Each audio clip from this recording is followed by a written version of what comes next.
The Indianapolis Police Union is calling for a Marion County Superior Court judge to resign. Yeah, officers, they're outraged and calling for judicial reform after the sentence given to the man who shot and killed IMPD officer Breann Leath. Rick Snyder has covered this case for the last 4 years. That's right. He joins us now in the studio tonight with why law enforcement in the community is so upset. Rich. Well, what started as a death penalty case now what started as a death penalty case ended with a sentence of time served, a little less than 4 years for killing a police officer. Now Elliahs Dorsey received an additional 25 years in prison for the attempted murder of his girlfriend, but that's far less than the maximum sentence that prosecutors asked for. Elliahs Dorsey faced a maximum sentence of 63 years for the shooting in April 2020 when Breann Leath and 3 other officers responded to a domestic disturbance call at Dorsey's girlfriend's apartment. Indy FOP President Rick Snyder did the math at a news conference Friday. He says with good time, Dorsey's sentence is 28.5 years lighter than it could have been. A most disturbing message to violent offenders throughout Marion County.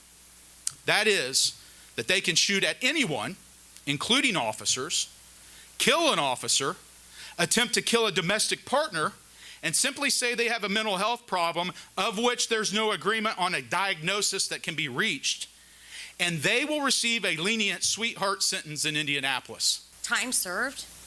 That not only was a slap in our face, but that was just, you stomped on us and rubbed it into the ground like she literally wasn't there. That's not okay. That's not fair. Indy FOP is calling for Judge Mark Stoner to step down from the bench. They want a civilian committee to review the Marion County courts.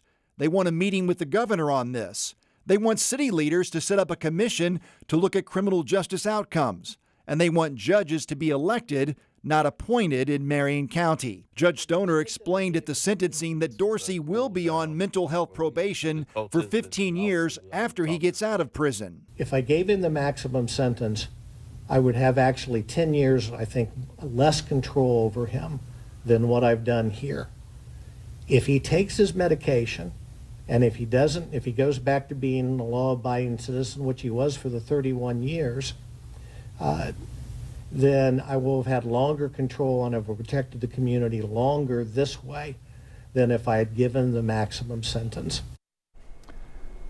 Judge Stoner says he cannot comment on the criticism of his sentence or the call for him to resign, but he says the judicial system allows for appeals of his decisions. And at 6 o'clock, I'll have a reaction from Indy's police chief on this sentence and what he says the impact is on his officers who are out on the streets. All right. Thank you, Rich. We look forward to that report coming up at 6 o'clock.